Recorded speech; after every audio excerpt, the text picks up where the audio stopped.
Soy es la mirada de los otros. Para unos soy un extraño y para otros panadero. El que hace libros, el del dos, el que es buena persona, el que no lo conoces, el que vive solo con su perra, el que pronto será abuelo.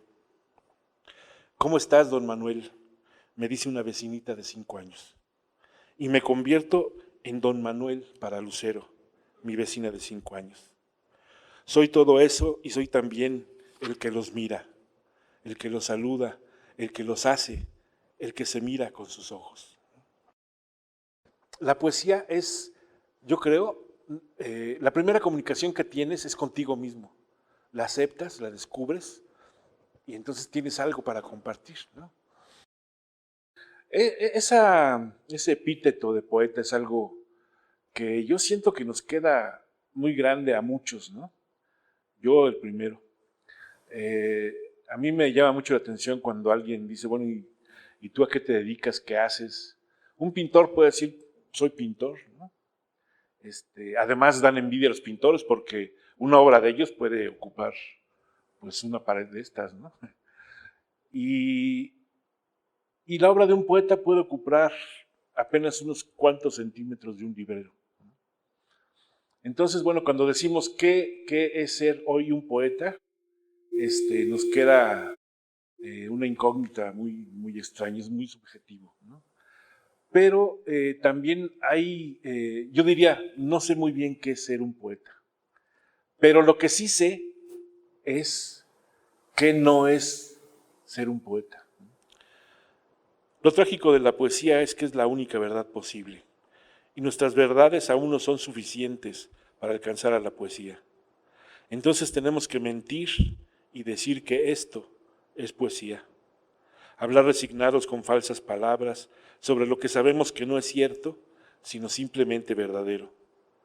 Construir una enorme mentira a base de verdades que de tan grandes nos permitan prescindir de las certezas con que hasta hoy contamos para explicar la serena verdad de la poesía. Cuando, así entre comillas, somos escritores, traemos siempre pegada la máscara de escritor, ¿no? Entonces, a veces esa máscara pesa mucho y empieza a hablar sola y habla bonito, ¿no? Y se oye así como muy intelectual. Pero sucede que a veces la máscara no está diciendo gran cosa, ¿no?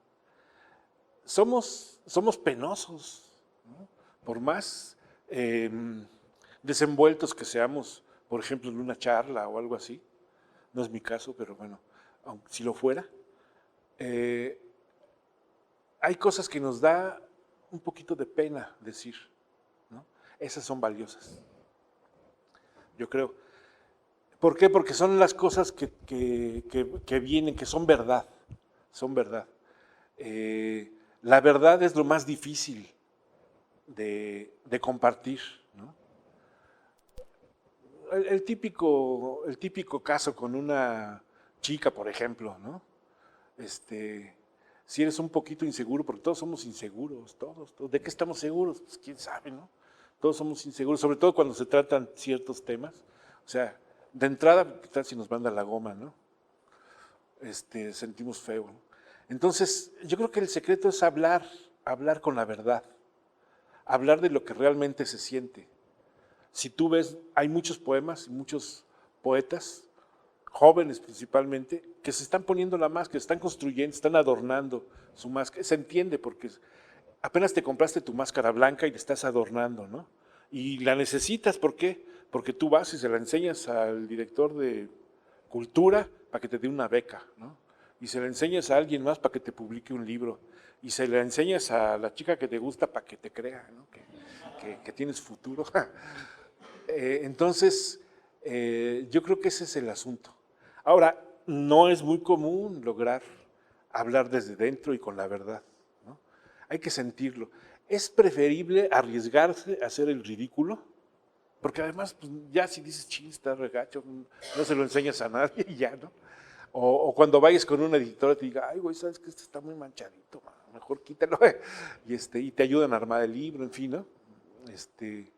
Pero yo creo que es eso, decir cosas que realmente sientes. Hay otra técnica que es, o sea, no siempre puedes meterte y decir a ver qué siento, ¿no? Pero sí puedes sentir lo que quieres escribir, ¿no? Esa es como la otra dirección. Pero nunca escribir y publicar algo que fue pura palabrería elegante, ¿no? Claro, lo puedes hacer y te vas al encuentro regional de jóvenes autores, y en fin, hay muchos así. Y sí, te la vas a pasar bien y vas a tener jerarquía y estatus y te van a volver a invitar y todo. Pero, y está padre, ¿no? Está muy padre, conoces a gente que se dedica a lo mismo, pero no olvidar la otra parte. Construyes tu identidad de poeta, pero también escribes poesía. Y aportas a la literatura y vives lo mejor que puedes, ¿no? O sea, son como dos facetas que yo antes decía, no, lo otro no. Pero sí, son dos facetas que es muy útil conservar y te facilitan la vida como escritor, ¿no? Sí, hay que ponerse la máscara, pero que sea lo más cercana a la realidad y nunca dejarla hablar sola, siempre desde dentro, ¿no? Tienes que entrar, tienes que intentar entender, tienes que intentar conectarte con esa obra, incluso aunque utilice palabras que no son afines a ti, colores que no son afines a ti, y eso se convierte en un enorme ejercicio de humildad. Creo que el artista, aunque haya unos muy vanidosos, en el fondo, cuando logran ser realmente artistas, son gente muy humilde. Yo creo que eso es lo que he logrado entender, qué es la poesía, ¿no? Experimentando varios lenguajes artísticos, ¿no? A lo mejor, y cada uno tenemos nuestra, no le voy a llamar misión, pero sí tenemos nuestro trabajo, ¿no? Ahorita estamos identificando lenguajes creativos, ¿no? Si ustedes piensan que la continuidad de la conciencia existe, bueno, en una siguiente etapa a lo mejor ya desarrollamos uno o dos lenguajes y, y ya nos compran una escultura y la ponen ahí en medio, ¿no? Pero yo creo que eso es más o menos lo que me ha tocado a mí hacer. He comprendido lenguajes a través de mi propio trabajo y a través del trabajo de mis compañeros. Como editor, me he editado yo creo más o menos unos 250 autores, unos 200 libros más o menos. Y cada uno de esos libros y autores tienes que leerlo minuciosamente, con mucho cuidado, corregir desde las cosas más simples, como la ortografía, por ejemplo, hasta la claridad de los párrafos, que se entiendan. A ver, ¿qué quisiste decir aquí porque no se entiende? No, pues, pues no, nada más tú lo tienes en la cabeza porque no estás diciendo eso, ¿no? Y con la experiencia de ser lector de poesía, o sea, yo sé que esto es un termo, bueno, lo puedes decir de mil formas, ¿no? Un recipiente, en fin. Eso me ha dado la ventaja o la muy agradable experiencia de conocer el lenguaje de muchos autores, ¿no? Entonces, yo creo que eso es lo que me ha tocado a mí en suerte, ¿no? Conocer el lenguaje de la creación, no solamente el mío, sino el de otros actores, ¿no?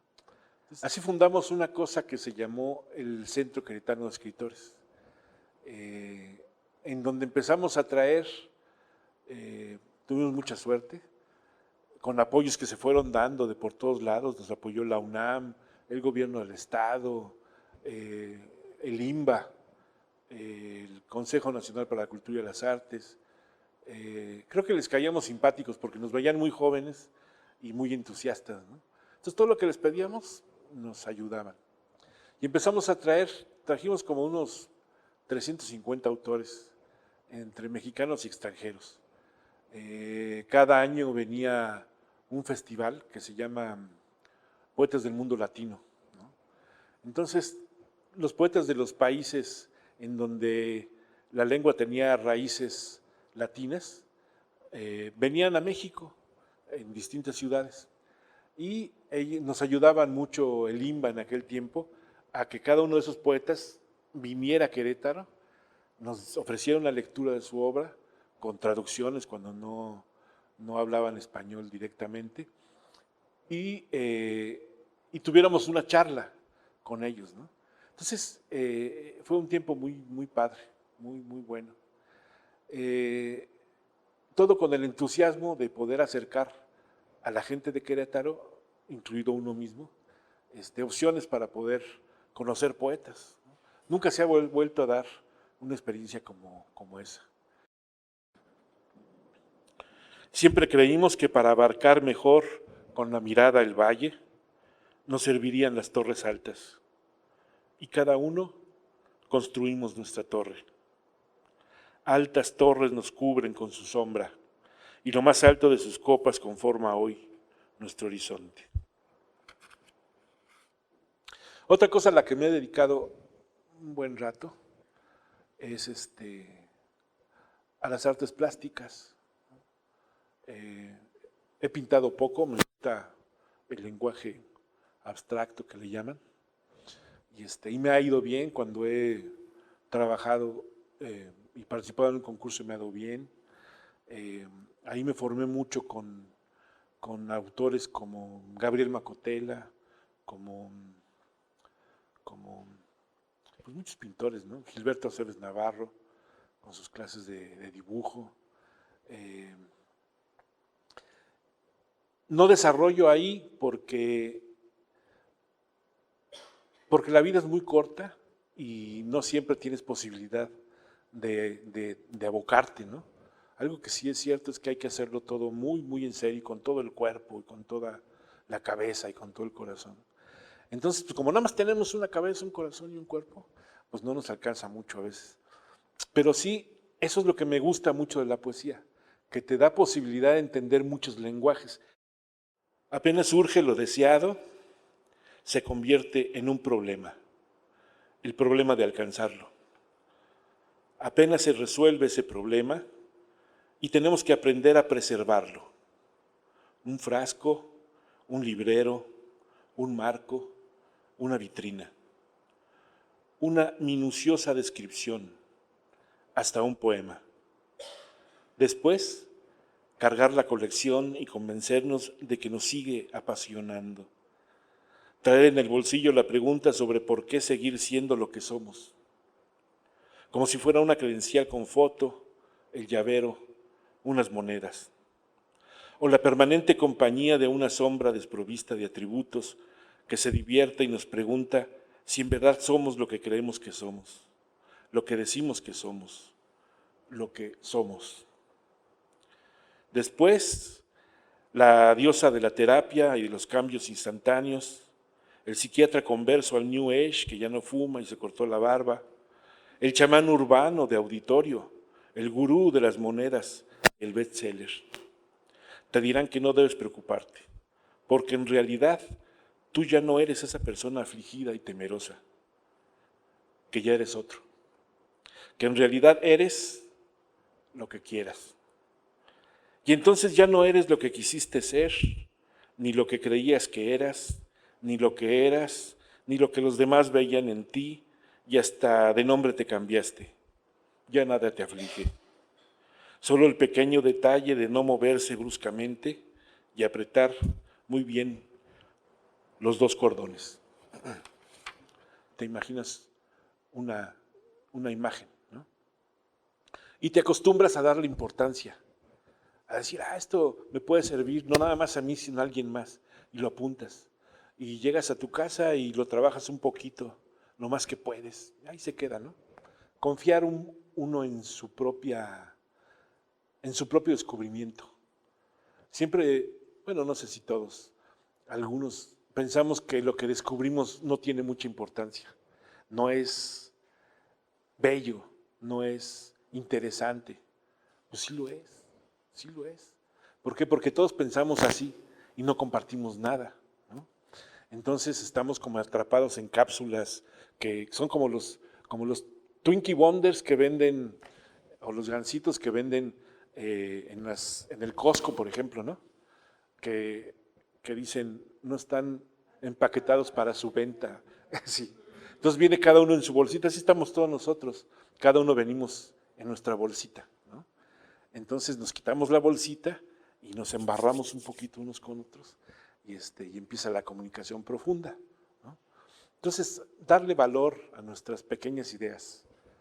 Luego nos damos cuenta de que no estaban tan mal, de que estamos aportando, de que algo tenemos que decir, ¿no? Pero yo sí creo que venimos de algún lado y vamos hacia otro, y venimos con antecedentes, ¿no? Por ejemplo, yo a mis 57 años me doy cuenta de que, por ejemplo, todo lo que tiene que ver con artes plásticas, gráfica, hornos, me gusta mucho hacer pan y también cerámica, por ejemplo, ¿no? No he hecho la gran obra cerámica, sí he hecho unos muy buenos bolillotes y hogazas, pero, pero me atrae mucho, mucho el horno, ¿no? La palabra también, ¿no? Entonces yo pienso que, yo sé que no es una muy buena explicación, pero sí venimos con una información, llamémosle genética, llamémosle como quieren, si creen en la reencarnación, bueno, pues hay una continuidad de la conciencia, yo estoy convencido de eso. Y esa continuidad, bueno, pues tiene antecedentes y va hacia algún lado, ¿no? Dicen, dicen que todo esto es un juego, todo esto es de alguna forma una serie de intelectualidades enredadas, ¿no? Dicen que eso es el mundo, por ejemplo, mis amigos budistas dicen eso, ¿no? Y yo digo que sí, que es un juego, pero hay que jugarlo, ¿no? Y bien.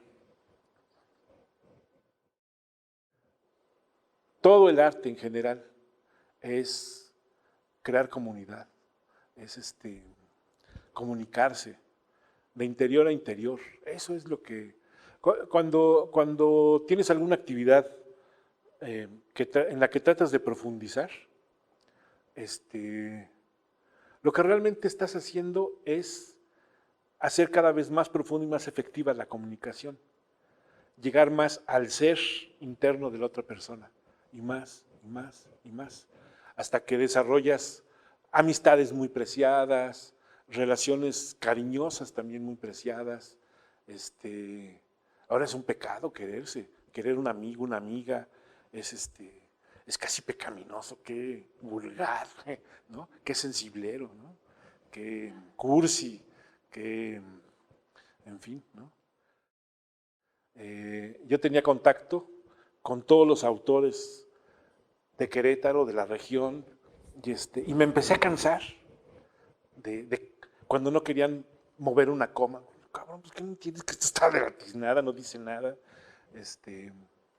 En fin, me empecé a desencantar de tanta vanidad, de tanta vanidad.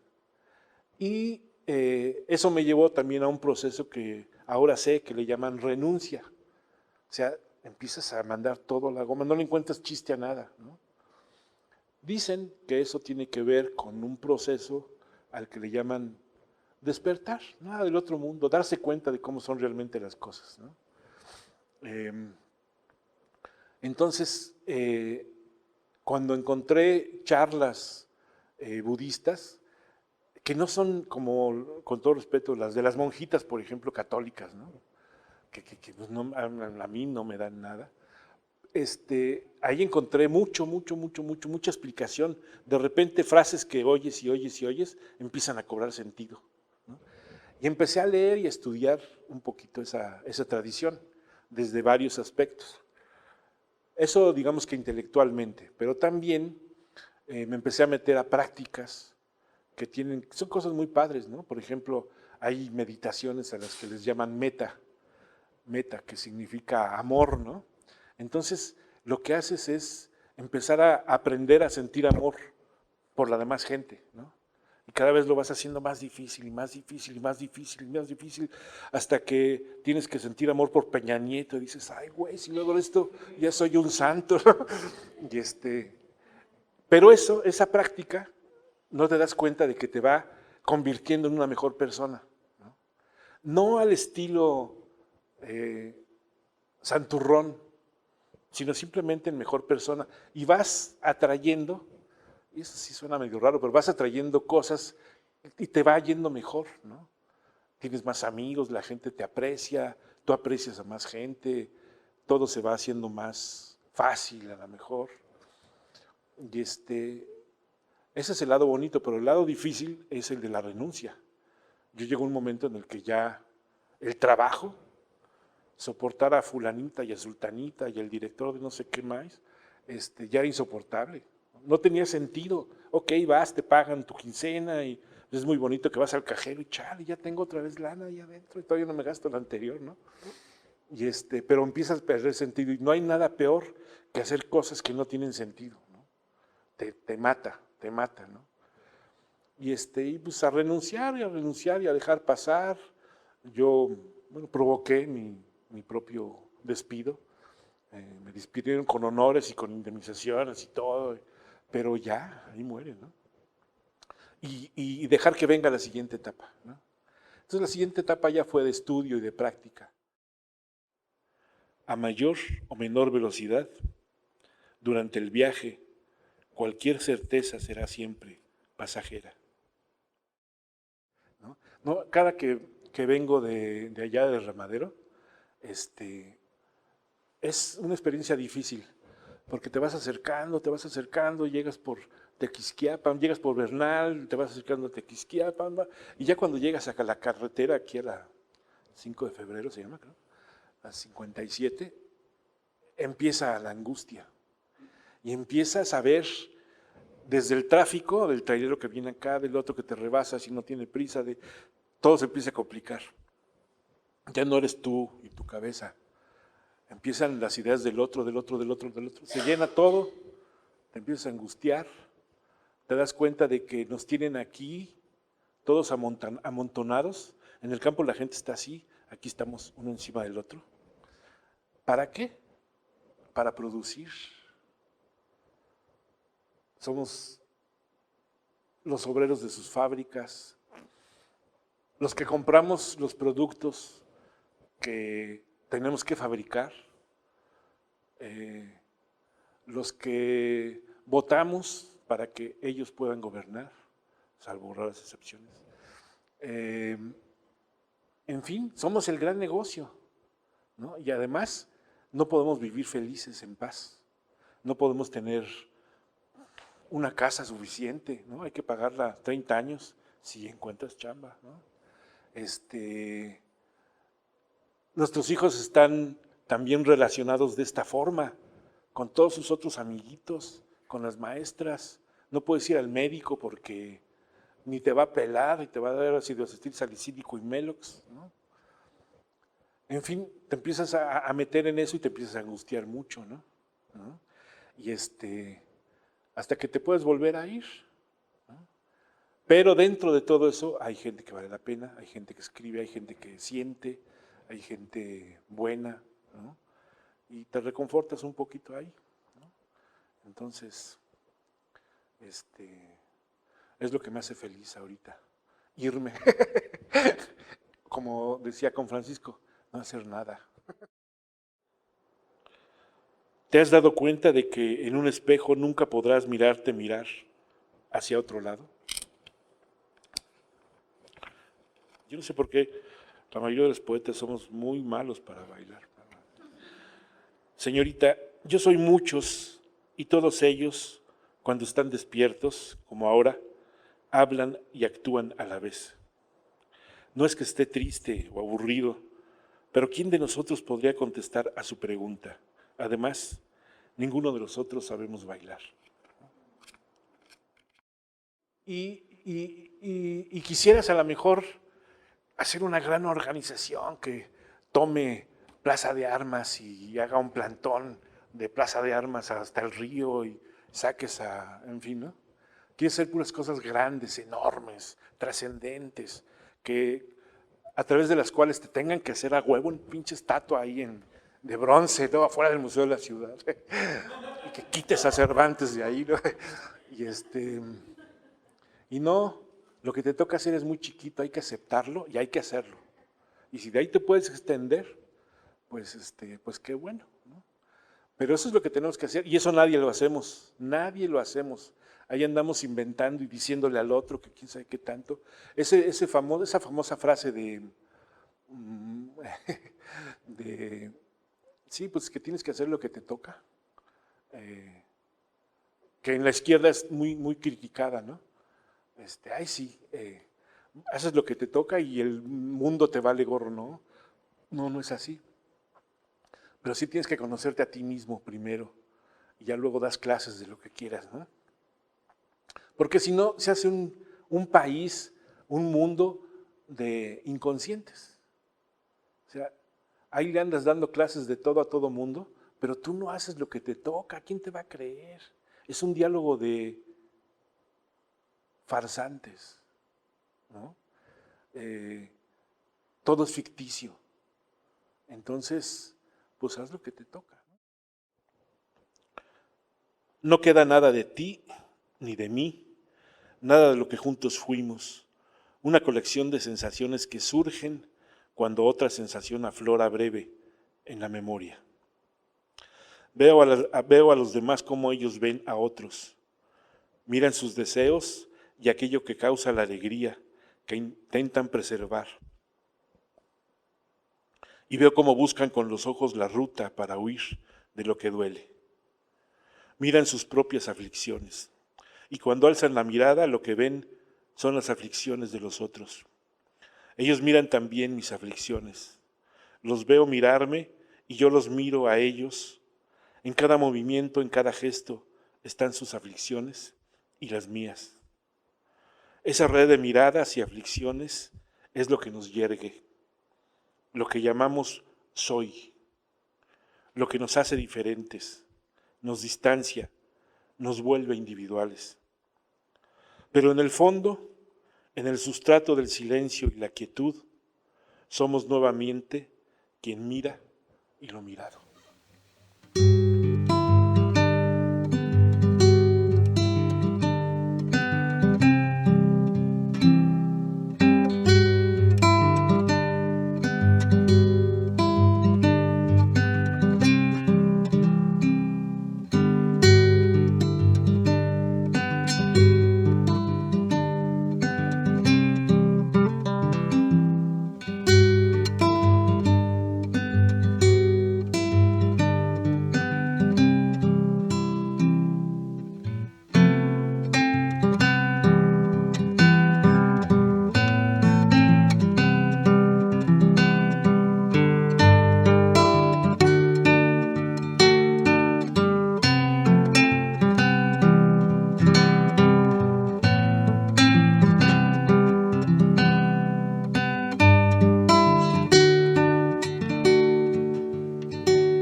No queda una molécula del que fui aquella tarde. No queda una célula, una brizna de materia. No existe ya esa habitación. Sé que hoy no podría ubicar esa parte de aquella ciudad, de sus jardines, de la enorme avenida.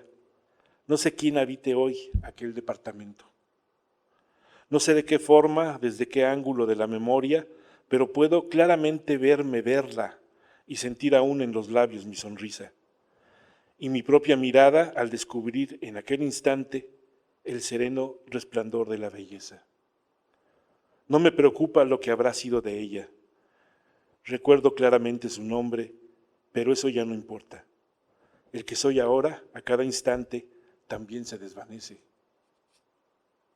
¿En qué punto, en qué momento, en qué lugar puede encontrarse tanta inexistencia, con la brevedad de su mirada y su gesto equilibrado? Soy lo que fui y lo que seré. Soy también lo que nunca seré y lo que nunca fui.